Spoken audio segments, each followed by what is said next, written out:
साथ ही चैनल हिंदी विषय में साहित्य में आप सभी का पुनः हार्दिक अभिनंदन है। जैसा कि आप जान रहे हैं हमारी श्रृंखला चल रही है हिंदी के टेस्ट पेपर सॉल्व करने की, तो उसी क्रम में आज हम 5वें नंबर का टेस्ट पेपर सॉल्व कर रहे हैं और इसके अंतर्गत हिंदी की गद्य विधा में कहानी गद्य विधा से संबंधित 100 महत्वपूर्ण प्रश्न सॉल्व करेंगे। ये वही प्रश्न है जो आपके नेट परीक्षा, असिस्टेंट प्रोफेसर परीक्षा और पीजीटी, टीजीटी के लेवल पर बार बार परीक्षाओं में रिपीट होते हैं। तो आइए इन बेहतरीन प्रश्नों को सॉल्व करते हैं। और जिन्होंने पुराने नहीं देखे हों प्लेलिस्ट में से देख लीजिएगा पुराने पेपर और पुराने टेस्ट पेपर्स भी, प्रैक्टिस सेट जिन्हें आप कह सकते हैं, टेस्ट पेपर कह सकते हैं, अभ्यास पत्र, मूल्यांकन पत्र, जो नाम आपको देना हो वो दीजिए, लेकिन प्लेलिस्ट में आपको प्रैक्टिस सेट के रूप में मिल जाएंगे। तो ये 5वें नंबर का प्रैक्टिस सेट है। प्रश्न संख्या रहेगी 401 से 500 तक।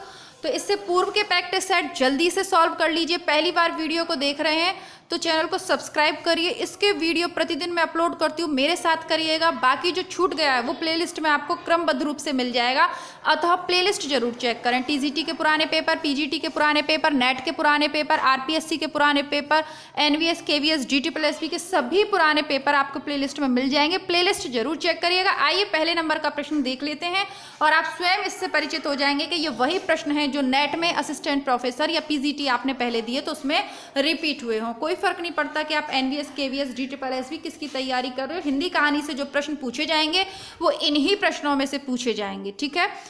आइए देखते हैं पहला प्रश्न। आचार्य रामचंद्र शुक्ल की कहानी 11 वर्ष का समय पहले किस पत्रिका में प्रकाशित हुई थी? तो सरस्वती पत्रिका में प्रकाशित हुई थी। अब मैं आपको ये भी बता दूं कि इन प्रश्नों की यदि आप जैसे कम समय में तैयारी करना चाहते हैं तो आप जिस भी राज्य से हैं उस राज्य का असिस्टेंट प्रोफेसर भर्ती का जो सिलेबस है उसमें जो रचनाएं लगी हुई हैं, वो जैसे कि कहानी कौन सी लगी हुई है, निबंध या उपन्यास जो भी लगे हुए, उनके लेखक और वो उपन्यास आपको देख लेने के इस उपन्यास का लेखक यह है। इसी प्रकार नेट का सिलेबस सभी बच्चों को ध्यान से देख लेना है कि उन कहानियों के रचयिता या उन कहानियों के कहानीकार पूछे जाते हैं। अधिकतर वही उपन्यास पूछे जाते हैं, वही निबंध पूछे जाते हैं जो नेट के सिलेबस में लगे हुए हैं, यानी वो काफ़ी प्रसिद्ध हिंदी साहित्य की रचना है। तो ज़्यादा नहीं तो उनके लेखक तो आपको याद कर ही लेने हैं। दूसरे नंबर का देखते हैं। आधुनिक हिंदी की प्रथम मौलिक कहानी लेखिका किसे माना जाता है? तो बंग महिलाएं, इनकी कहानी है दुलाईवाला, नेट के सिलेबस में है, चैनल पे हम पढ़ चुके हैं। आधुनिक हिंदी की प्रथम मौलिक कहानी लेखिका बंग महिला हैं। इनका पूरा नाम है राजेंद्र वाला घोष और इनकी कहानी है दुलाईवाला। हिंदी कहानी में यथार्थवादी परंपरा की नींव किसने डाली? तो प्रेमचंद ने हिंदी कहानी में यथार्थवादी परंपरा की नींव डाली, क्योंकि प्रेमचंद्र से पहले जो कहानी लिखी जाती थी वो वैसी थी, राजा रानी की, स्वप्न पे, कल्पनाओं पे, परी कथाओं पे आधारित कहानियां हमारे समाज में प्रचलित थी।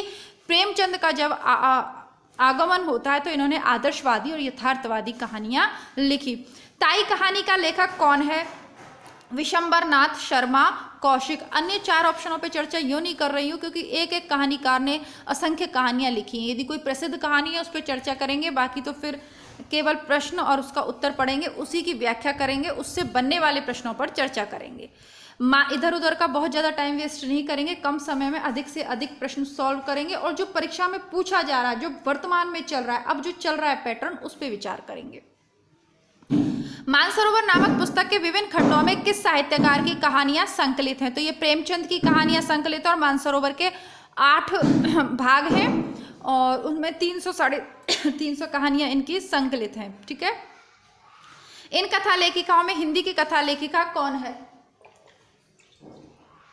सही उत्तर है होमवती देवी। बाकी महाश्वेता देवी बांग्ला की हैं, 1-2 साल पहले इनकी डेथ हुई है, बहुत अच्छी ये लेखिका रही हैं। माधवराव सप्रे की किस कहानी की चर्चा हिंदी की पहली कहानी के संदर्भ में की जाती है? तो माधवराव सप्रे की कहानी नेट परीक्षा में लगी हुई है, टोकरी भर मिट्टी।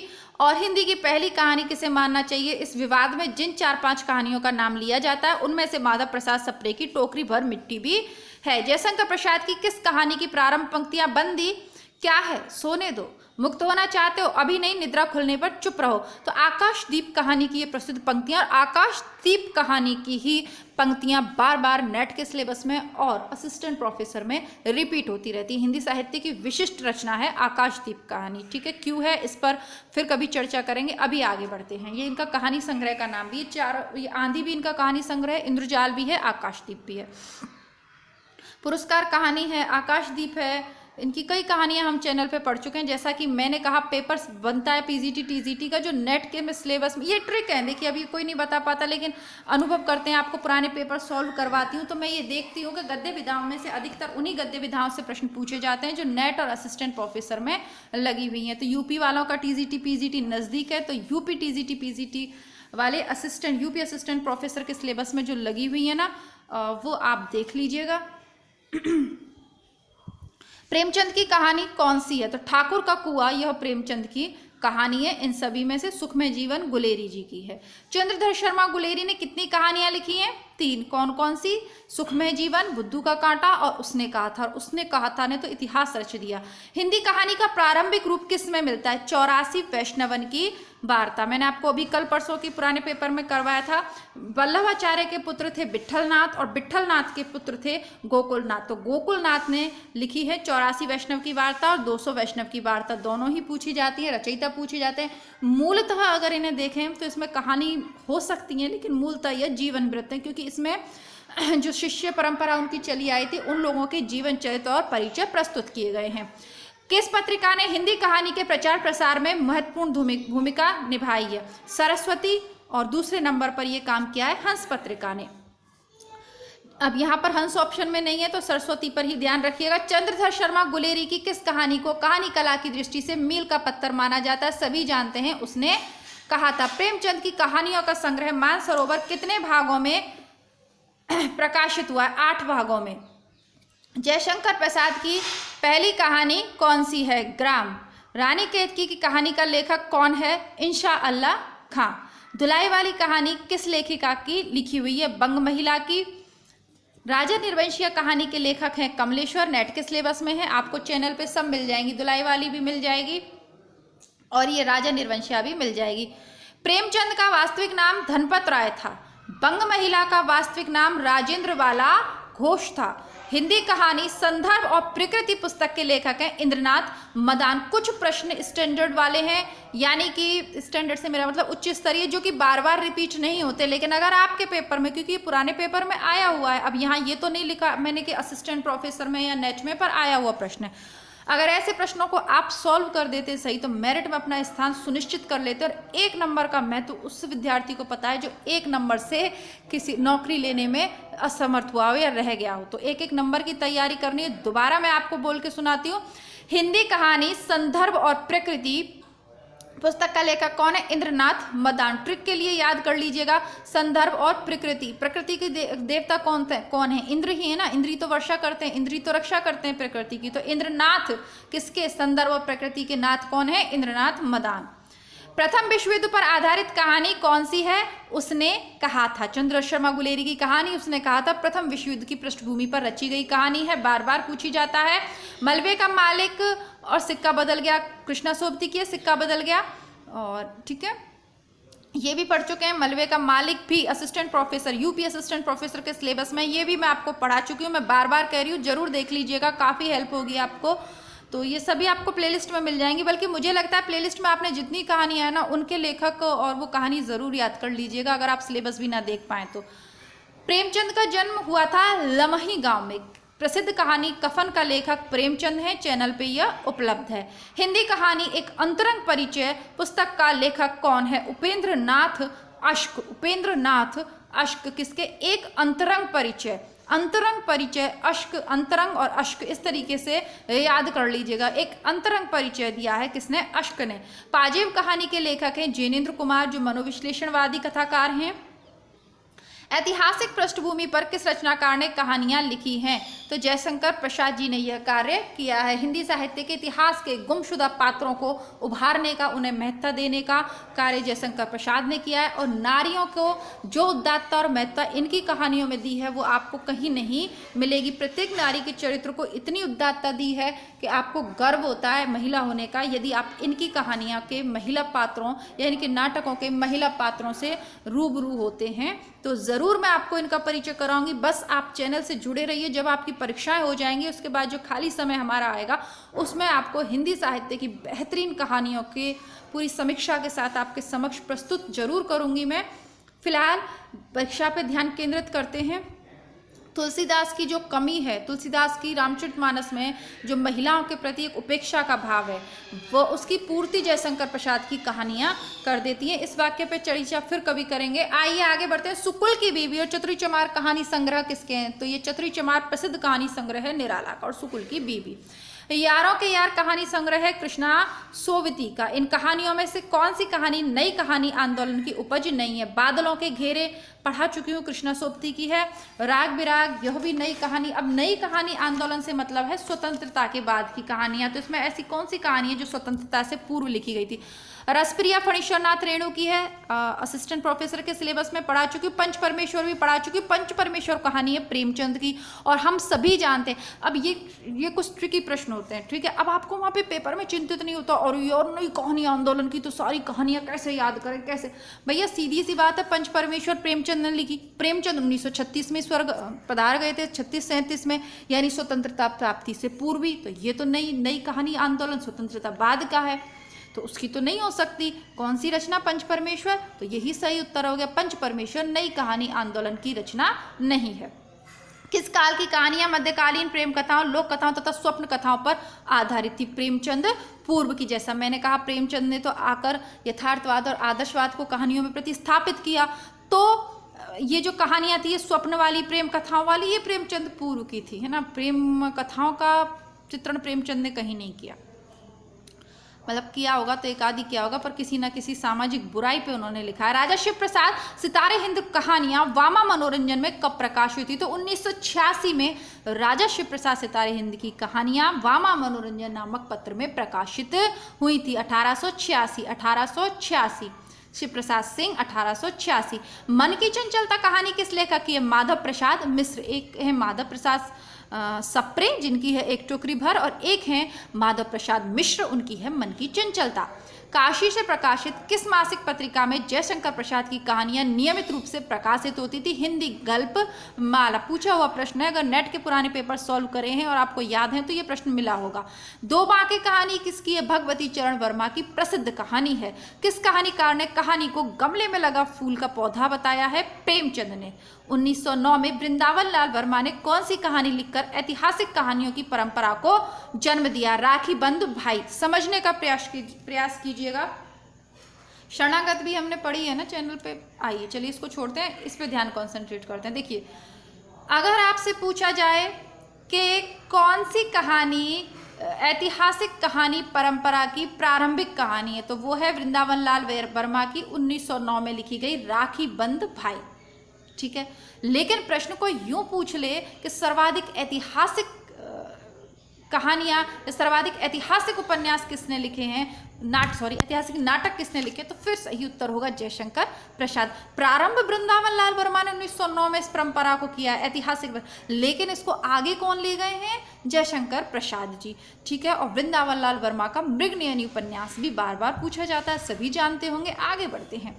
जो भी भाई लोग बहन लोग वीडियो को अब तक देख रहे हैं, यानी 10-12 मिनट तक वीडियो को देख रहे हैं और लाइक नहीं कर रहे हैं, तो लाइक न करने का कारण या तो आप कमेंट बॉक्स में लिख दीजिए, और यदि नहीं लिख सकते तो वीडियो को लाइक ज़रूर कर दीजिए, ठीक है। आपसे कोई फीस तो ली नहीं जा रही है ना, बस एक लाइक ही। तो बहुत से विद्यार्थी ऐसे भी हैं जो बिना वीडियो को देखे प्रारंभ में ही लाइक कर देते हैं। जो पुराने समय से जुड़े हुए हैं, उन्हें पता है कि वीडियो में ठीक ठाक मैडम करवाई देंगी, ज़्यादा अच्छा नहीं तो बुरा भी नहीं करवाएंगी, वो लाइक कर देते हैं। पर कुछ विद्यार्थी ऐसे हैं जो बार बार कहने पे भी लाइक नहीं करते। तो मुझे कैसे पता चलेगा? मुझे प्रोत्साहित करने के लिए, मुझे मोटिवेट करने के लिए और अच्छी अच्छी वीडियोस आपके लिए लाती रहूँ, तो प्लीज़ लाइक का बटन ज़रूर दबाइएगा, ठीक है।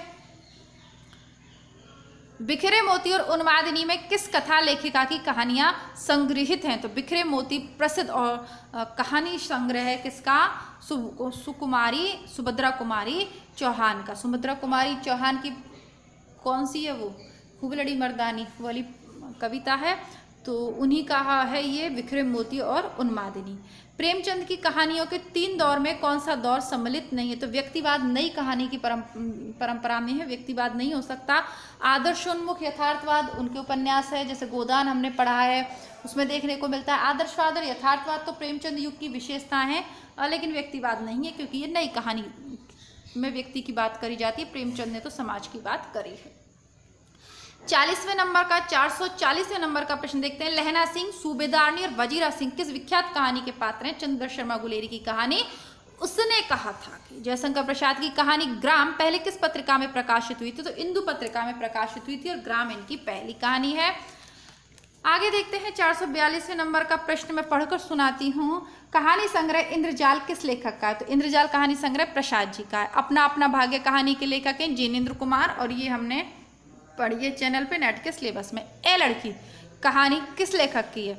ए लड़की कहानी किस लेखक की है? भाई मैं आपसे नहीं कह रही, आप लड़की हो, मैंने अचानक बोला ए लड़की, तो मैं आपसे नहीं कह रही हूँ। ये कहानी किसने लिखी है? कृष्ण सोबती ने लिखी है, बारंबार पूछी गई है। लाल पानी की बेगम और तीसरी कसम कहानियों के लेखक कौन है? फणीश्वरनाथ रेणु। दोनों ही नेट के सिलेबस में है, चैनल पे पढ़ चुके हैं।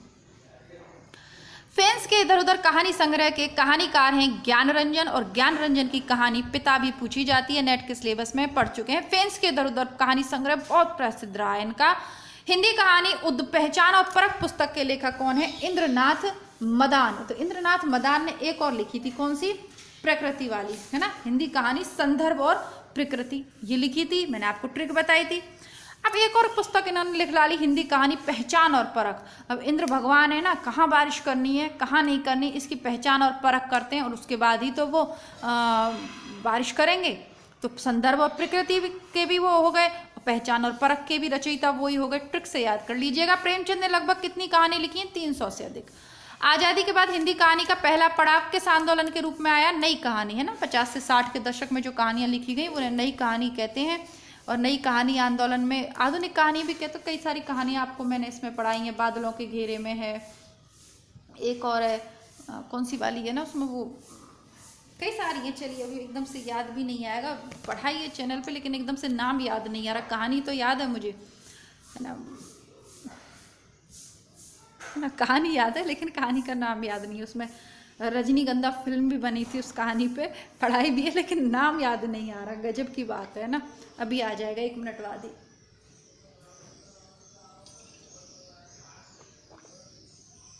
यही सच है ना। मनु भंडारी की कहानी यही सच है, वो भी नई कहानी आंदोलन धारा की प्रमुख प्रसिद्ध कहानी है। आगे देखते हैं। आज़ादी के बाद नई कहानी हो गया। डिप्टी कलेक्टरी कहानी का लेखक कौन है? तो अमरकांत की ये कहानी है। ऐसी बहुत सारी कहानी है जो पुराने पेपर सॉल्व करते समय या प्रैक्टिस सेट करते समय मेरे सामने आती हैं, और मैं उन्हें आपके समक्ष प्रस्तुत करना चाहती हूँ। पहले पेपर में या सिलेबस में जो कहानियाँ उनको पढ़ लेते हैं, परीक्षा दे लेते हैं, और खाली समय में चैनल से जुड़े रहिएगा। हिंदी साहित्य की बेहतरीन रचनाओं से आपको मैं परिचित करवाऊंगी इसी चैनल पे, बस आप जुड़े रहिएगा। अब 451वें नंबर का प्रश्न हम देखते हैं। देश के बंटवारे की त्रासदी पर आधारित कहानी कौन सी है? कफन, चीफ की दावत, वापसी, सिक्का बदल गया। चारों कहानी चैनल पे पढ़ चुके हैं प्लेलिस्ट में। और कृष्णा सोबती की कहानी सिक्का बदल गया देश विभाजन की त्रासदी पर आधारित है। प्रगतिवादी विचारधारा का प्रतिनिधि कहानीकार कौन है? भैरव प्रसाद गुप्त, मार्कंडे, फणीश्वरनाथ रेणु या यशपाल? यशपाल कहे जाएंगे, है ना। प्रगतिवादी तो यशपाल ही है इसमें से। फणीश्वरनाथ रेणु ने आंचलिक कहानियां लिखी। कोठरी की बात कहानी किसकी है? तो कोठरी की बात यह कहानी है अज्ञे की। दोबारा से मैं देखिए जिन पे ट्रिक कर रही हूँ ना, वो उनको अब थोड़ा सा ध्यानपूर्वक पढ़िएगा। ये अच्छे स्तर के प्रश्न हैं। जैसा कि मैंने कहा कि वो प्रश्न जो आपको हर कहीं मिल जाएंगे, तो कोई भी मॉडल पेपर हो वो कहीं भी मिल जाएंगे, वो प्रश्न तो पुराने पेपर में भी हैं। मतलब कुछ प्रश्न ऐसे आते हैं पेपर में जिनका पता ही नहीं चलता, यानी कि वो बार बार रिपीट होने वाले तो नहीं होते, लेकिन आपकी सफलता में महत्वपूर्ण स्थान दिलाते हैं। उन प्रश्नों का संकलन भी इन प्रैक्टिस सेट में मैंने आपके लिए किया है, तो ध्यान से पूरा प्रैक्टिस सेट पढ़ेंगे आप। कहानी, नई कहानी पुस्तक का लेखक कौन है? नामवर सिंह। कहानी कोई नई कहानी नाम किसने दे दिया? नामवर सिंह ने। अरे भाई कहानी है उसको नई कहानी, ये नाम किसने दिया? नामवर सिंह ने। ट्रिक हो गई बस। गुल की बन्नो कहानी का लेखक कौन है? धर्मवीर भारती। अभी टीजीटी के पेपर में। अब तो आपको यकीन हो गया होगा ना। चलिए, यकीन तो आपको हो ही जाता है मेरी बात पे, है ना। आगे बढ़ते हैं। आम आदमी को केंद्र बनाकर किस आंदोलन का संचालन सारिका के संपादक कमलेश्वर ने किया? समांतर कहानी। अब मैंने आप एक प्लेलिस्ट बनाई थी, उस पर बहुत ज़्यादा व्यूज़ तो नहीं है। उसमें समांतर कहानी धारा, नई कहानी आंदोलन क्या है, जनवादी कहानी आंदोलन क्या, इन सारे कहानी आंदोलनों पे मैंने पूरी चर्चा की है। तो उसमें ये कमलेश्वर जी थे, इन्होंने समांतर कहानी आंदोलन चलाया था सारिका पत्रिका के माध्यम से। बहुत लंबा तो ये नहीं चला था, लेकिन इसने एक हलचल तो मचाई थी सारिका पत्रिका के माध्यम से। वापसी कहानी किसके द्वारा लिखी गई है? उषा प्रियमवदा के द्वारा। चैनल पे पढ़ चुके हैं। नई कहानी आंदोलन के दौर में उपेंद्र नाथ अश्क द्वारा संपादित किस संकलन में 10 नए कथाकारों की चुनी हुई कहानियां संकलित हैं? तो संकलन और संकलित हैं कौन सी कहानियां? संपादित, संकलन, संकलित कौन सी हो गया? संकेत। तो इसका सही उत्तर है संकेत। उपेंद्र नाथ अश्क ने एक संकेत नामक कहानी संग्रह प्रकाशित किया। उसमें नए 10 चुनिंदा कथाकारों की कहानियां लिखी गई। कहानीकार अमृत राय किस प्रसिद्ध कथाकार के सुपुत्र थे? प्रेमचंद के, ना। कलम का सिपाही याद होगा। परिंदे कहानी के लेखक निर्मल वर्मा। नेट के सिलेबस में चैनल पे पढ़ चुके हैं। कहानी आंदोलन में से कौन सा कहानीकार सम्मिलित नहीं था? निर्मल वर्मा कहानी आंदोलन धारा में सम्मिलित नहीं थे। नई कथाकार थे, कहानी में नहीं।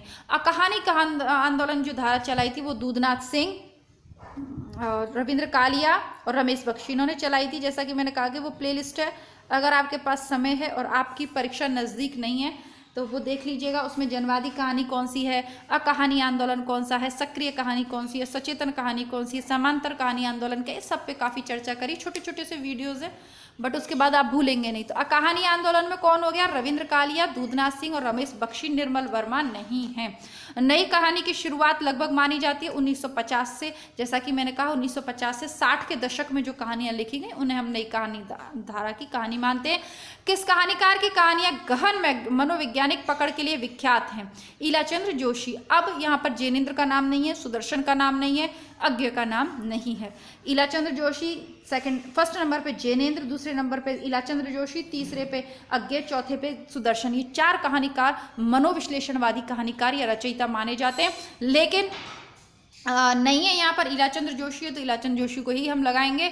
धरती अब भी घूम रही है कहानी के लेखक हैं विष्णु प्रभाकर। विष्णु भगवान ने तो अपने 3 डग में धरती को नाप लिया था, तो विष्णु की प्रभा से क्या है, धरती अभी भी गोल गोल घूम रही है। 3 निगाहों की एक तस्वीर, ये मनु भंडारी की प्रसिद्ध कहानी है। और मनु भंडारी की जो रचना है, देखिए एक प्लेलिस्ट है चैनल पे, रचना कारवारी लेखकों वाली, है ना। उसमें उन्हीं लेखकों का परिचय मैंने दिया है। ज़्यादा वीडियोस तो उसमें नहीं है, 3-4 वीडियोस, लेकिन जिनकी रचनाओं से बारंबार प्रश्न पूछे जाते थे। मनु भंडारी हैं, उपन्यासकार भीष्म साहनी हैं, और रामचंद्र शुक्ल हैं। आलोचकों में 2 करवाए मैंने, रामचंद्र शुक्ल और नामवर सिंह।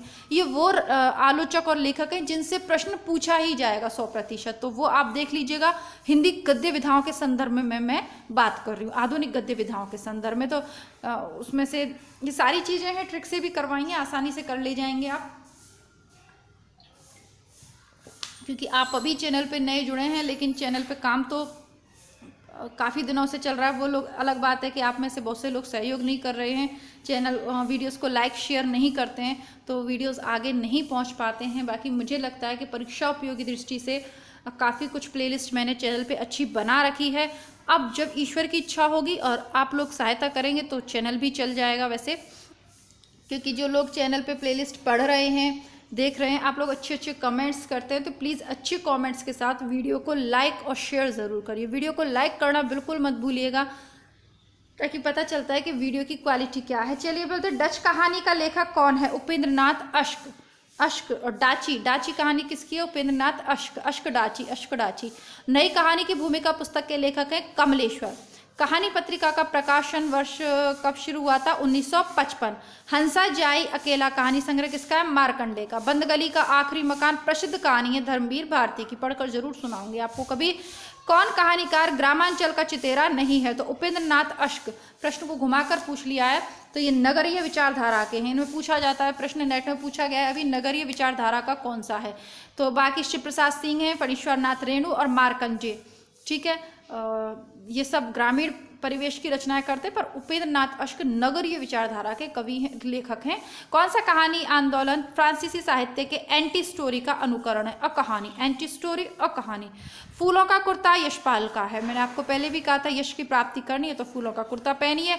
लंदन की एक रात में निर्मल वर्मा।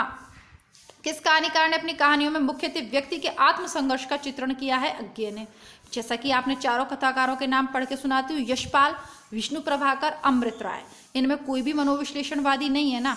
और आत्मसंघर्ष का चित्रण मतलब मन का चित्रण किसने किया? मैं आपको पहले ही बोलती हूँ, जैनेन्द्र, सुदर्शन, इलाचंद जोशी। और अज्ञे तो अज्ञे नाम है, सीधा सा लगा दीजिए। सारे प्रश्न रटने नहीं है, कुछ समझने भी हैं, ठीक है। मनु भंडारी की किस कहानी में नौकरी करती परिवार के लिए मरती खपती लड़की के टूट जाने का दर्द उकेरा गया है? एक खाने आकाश नाई। एक खाने आकाश नाई ये वाली कहानी है। यही सच में तो है नहीं, ये तो प्रेम कथाएं हम पढ़ चुके हैं। दंगों में मची मारकाट, आगजनी, लूटपाट के परिणाम स्वरूप फैली हुई दहशत और आतंक का चित्रण भीष्म साहनी की किस कहानी में हुआ है? अमृतसर आ गया है और चीफ की दावत, तो दोनों ही कहानी हम पढ़ चुके हैं, पर ये जो चित्रण हुआ है ये अमृतसर आ गया कहानी में हुआ है। इन कहानियों में पांडे बेचन शर्मा उग्र की कहानी कौन सी है? ऐसी होली खेलो लाल। दो बांके तो भगवती चरण वर्मा की अभी पढ़ चुके हैं। अब पांडे बेचैन शर्मा उग्र, वो किसके लिए बेचैन हो रहे हैं? वो होली खेलने के लिए बेचैन हो रहे हैं। क्या हो रहे हैं? बेचैन शर्मा जी बेचैन हो गए। शर्मा जी इतने उग्र हो गए कि बार बार सबको बता रहे ऐसी होली खेलो लाल, ऐसी होली खेलो लाल। लाल हो रहे हैं, उग्र है ना, तो भाई लाल तो होंगे ही। क्या है, बेचैन क्यों हो रहे हैं? क्योंकि वो चाहते हैं सब उनकी बताई हुई होली खेलें। तो ऐसी होली खेलो लाल। पांडे। प्लेग की चुड़ैल भगवान दीन की। प्लेग की चुड़ैल भगवान दीन कितनी बार रिपीट हुई है। प्रारंभिक कहानियों में गणना है इस कहानी की भी। महेंद्र भल्ला की कौन सी है? एक पति के नोट्स। पेपर वेट तथा फ्रॉक वाला घोड़ा कहानी किसकी है? गिरिराज किशोर की। और पहला गिरमिटिया एक उपन्यास है जो बहुत बार पूछा जाता है, वो इन्हीं का है। पेपर वेट और फ्रॉक वाला घोड़ा कहानियां किसकी हैं? गिरिराज किशोर की। शतरंज के खिलाड़ी कहानी के लेखक कौन है? प्रेमचंद। समकालीन कहानी दशा और दृष्टि। समकालीन कहानी दशा और दृष्टि पुस्तक के लेखक कौन है? धनंजय। समकालीन कहानी दशा और दृष्टि। यदि आपके पास धन है तो आपकी दशा और दृष्टि, आपकी दशा बदल जाएगी और लोगों की दृष्टि बदल जाएगी। इस तरीके से याद कर लीजिएगा। समकालीन कहानी दशा और दृष्टि, धनंजय। राजा शिव प्रसाद सितारे हिंद की कहानी में से कौन सी है? राजा भोज का सपना। ठीक है, राजा भोज का सपना बार बार पूछी जाती है। शिव प्रसाद सितारे हिंद की है। दुखवा में कासे कहूँ मोरी सजनी किसकी है? वाह वाह, क्या नाम है, दुखवा में कासे कहूँ मोरी सजनी। ठीक है, ये चतुर्सेन शास्त्री के, जो चतुर व्यक्ति होता है ना, वो अपनी सजनी से क्या कहता है? उसकी सजनी अगर उससे गुस्सा करेगी तो वो तो चतुर्सेन है, वो क्या कहेगा? मैं तो बहुत दुखी हूँ, अब मैं अपना दुखवा किससे कहूँ मेरी सजनी। ठीक है, इस तरह। इन कहानी लेखिकाओं में प्रेमचंद पूर्व की कौन सी है? बंग महिला ही हो सकती है, क्योंकि मृदुला गर्ग, मृदुला सिन्हा, मंजुल भगत ये सब तो आधुनिक कहानीकार लेखिकाएं हैं। तो बंग महिला उनसे पहले की क्यों है? क्योंकि मैंने कहा कि ट्रिक से सारे प्रश्न याद नहीं करने हैं, कुछ आपके कॉमन सेंस से हो जाएंगे। बंग महिला की कहानी दुलाई वाली हिंदी की प्रथम कहानियों में उसकी गणना होती है, तो प्रथम कहानी है। और प्रेमचंद तो बहुत बाद में आए, तो फिर उनसे पहली हो गई है। जॉर्ज पंचम की नाक कहानी के लेखक हैं कमलेश्वर। जिंदगी और जोक पड़ी हुई है चैनल पे। अमरकांत की प्रसिद्ध है। विपथगा कहानी लेखक है, विपथगा कहानी संग्रह भी है, इसके रचयिता हैं अज्ञे। बीच बहस में और पोस्ट कार्ड किसकी है? निर्मल वर्मा की। अब निर्मल वर्मा तो लंदन में एक रात गुजारते हैं, परिंदे बेचते हैं, और क्या बेचते हैं? पोस्ट कार्ड भी बेचते हैं और परिंदे भी बेचते हैं। परिंदे भी कहानी और पोस्ट कार्ड का भी। पोस्ट कार्ड पहले परिंदे बेचते थे, फिर भैया आधुनिक काल में तो परिंदे चलना बंद हो गई। फिर इनके बीच में बहुत बहस हुई। इन्होंने किसी ने कहा कि नहीं मतलब पोस्ट कार्ड भेजो, इन्होंने कहा परिंदे भेजो। अब इस बात ही पे बीच बहस में ही इन्होंने क्या किया, फिर परिंदे को छोड़ा और पोस्ट कार्ड डाल दिया। किसने? निर्मल वर्मा ने। क्यों? क्योंकि अपनी एक रात लंदन में गुजारते थे। हार की जीत कहानी किसकी है? सुदर्शन की है। आचार्य भामा ने कथा का सूक्ष्म विवेचन करके कहानी के लिए क्या नाम दिया? आख्यायिका। पूछा हुआ प्रश्न है भैया, बड़ा मस्त प्रश्न है। सहज कहानी अभियान किसने छेड़ा? अमृत राय ने। जब अमृत राय ने देखा कि लोग बाग पता नहीं अकहानी, सकहानी, सक्रिय कहानी, सचेतन कहानी, जनवादी कहानी, यानी कौन कौन सी आंदोलन लिए के जा रहे हैं, तो उन्होंने कहा भैया प्रेमचंद ने कितनी सरल कहानियां लिखी और कितनी प्रसिद्धि पाई, आप लोग क्यों फालतू में कहानियों को बर्बाद कर रहे हैं? तो इन्होंने लिखा है सहज कहानी। सहज कहानी लिखी है ना, सरल कहानी। कौन कहेगा? प्रेमचंद के पुत्र ही तो कह सकते हैं ये बात, क्योंकि उन्हीं को बुरा लगेगा। उनके पिता ने कितनी नाम कमाया कहानीकार के रूप में, और आप लोग पता नहीं क्या क्या क्या आंदोलन चलाए दे रहे। आगे बढ़ते, कौन सा कहानीकार समानांतर कहानी का प्रमुख प्रवक्ता नहीं था? भीष्म साहनी। कमलेश्वर, मधुकर सिंह, कामादानाथ तो थे पर भीष्म साहनी नहीं थे समांतर कहानी के। कथा के विभिन्न नामों की गणना कथा के विभिन्न नामों में किसकी गणना नहीं की जाती? आख्यायिका, ये तो किसने कहा है, अभी हमने पढ़ा, आचार्य भामा ने कहा है। कथानिका भी कहते हैं, वृतांत तो होता ही है, कथ्य नहीं होता। कथ्य तो सिर्फ एक कथन ही हुआ ना। चलिए, प्रेमचंद की परंपरा को आगे बढ़ाने वाले कहानीकारों में इनमें से कौन सा नाम सम्मिलित नहीं हो सकता? भीष्म साहनी बिल्कुल हो सकते हैं, अमरकांत भी हो सकते हैं, शैलेश मचियानी भी हो सकते हैं। एक जो अलग है वो अज्ञे है। और अज्ञे अलग क्यों है, अब आप लोग मुझे बताएंगे अज्ञे अलग क्यों है? क्योंकि ये मनोविश्लेषणवादी हैं। ईजी, इनको रटना नहीं है। अब आप कहोगे मैडम इन प्रश्नों के उत्तर नहीं मिलते। भाई मैं समझा रही हूँ ना, आज मैंने आपको ये कहानियाँ करवाई हैं और प्रॉमिस है मेरा आपसे, जब एग्ज़ाम में आप बैठोगे ना तो आपके चेहरे पर कहानी वाले प्रश्न को पढ़कर स्माइल आएगी और मेरा ही नाम आपको याद आने वाला है। आएगा क्या पता नहीं यार, आप लोग लाइक तो करते नहीं हो, कैसे बच्चे हो। चलिए, नई कहानी के बाद के समग्र आंदोलनों को कौन सा एक नाम दिया जा सकता है? समकालीन कहानी कह सकते हैं, ठीक है। अब यथार्थवादी भी नहीं कह सकते, 20वीं शताब्दी की भी नहीं कह सकते, नूतन कहानी, नई कहानी तो एक ही बात हो गई। उसके बाद के पूछ रहा है ना, तो समकालीन कहानी कहा जा सकता है। नमक का दरोगा कहानी किसकी है? प्रेमचंद की है, पढ़ चुके हैं। चतुर्सेन शास्त्री की कहानी कौन सी है? अम्बपालिका। शरणदाता तो है नहीं, ताई तो भगवती जी की है, ठीक है, तो ये अम्बपालिका है। चतुर्सेन शास्त्री तो वही वाले चतुर है ना कि दुखवा काय से कहूँ मेरी सजनी, है ना, अम्बपालिका। तो इनकी पत्नी का नाम मान लो अम्बपालिका होगा। हिंदी का भैया मान मत लेना, मतलब कि भावनाओं को ठेस नहीं पहुंचानी बस। तो वो अम्बपालिका से क्या कहते हैं, दुखवा का है। वो उनकी पत्नी पूछती है अम्बपालिका कौन है? पत्नी मत मानो भैया, दोस्त मान लो, कोई दिक्कत नहीं है। अब इनकी पत्नी पता नहीं बुरा मान गई तो और लोग कहीं तो होंगी अभी, तो वो बोलती अम्बपालिका कौन है? तो वो कहते मैं तो बड़ा दुखी हूँ, दुखवा काहे से कहूँ मेरी सजनी, है ना। इनके उपन्यास याद हैं चतुर्सेन शास्त्री के? कि मैं उपन्यास वाले नोट्स पढ़ाए थे ना, अभी पढ़ाए थे ना, याद है या नहीं है? याद है ना, वयम रक्षाम और कौन सी? आम्रपाली की नगर बधू, याद है? याद है भैया, तो वही आम्रपाली है। और जब उसका पता पत्नी को चल गया तो पत्नी ने कहा कि बताओ कौन है? तो वो बोलते हैं दुखवा काहे से कहूँ मेरी सजनी, ठीक है। आगे बढ़ते हैं, हिंदी का पहला उपन्यास कौन है? तो भैया इसको शुक्ल ने माना है, परीक्षा गुरु। यहाँ ऑप्शन में और नहीं है तो इसी को मान लेते हैं, बाकी ऑप्शन में और होते तो फिर उस पर चर्चा करी जाती। देवरानी जेठानी है जो प्रथम उपन्यासों पे जो चर्चा करी। उपन्यास वाले नोट्स देख लीजिएगा, ठीक है। नोट्स भी करवा चुकी हूँ, उपन्यास वाले टेस्ट पेपर भी करवा चुकी हूँ, तो फिर वो आपके कंप्लीट हो गए। और क्रमानुसार लगाने वाले जो उपन्यास से प्रश्न है वो भी नेट की प्लेलिस्ट में आपको मिल जाएंगे। इस तरीके से उपन्यास से संबंधित तो एक भी प्रश्न आपका गलत होगा नहीं। आशा करती हूँ कहानी से संबंधित भी एक भी प्रश्न आपका गलत नहीं होगा। अब इसी के साथ देखते हैं कल कुछ नया आपके लिए लेकर आती हूँ। तब तक वीडियो को लाइक करें, अपने मित्रों में शेयर करें। चैनल पे नए हैं तो चैनल को सब्सक्राइब कर लें। और हाँ, प्लेलिस्ट आप लोग बहुत कम आजकल चेक कर रहे हैं, प्लेलिस्ट को चेक करते रहें। मिलती हूँ तब तक के लिए, नमस्कार, धन्यवाद, जय हिंद।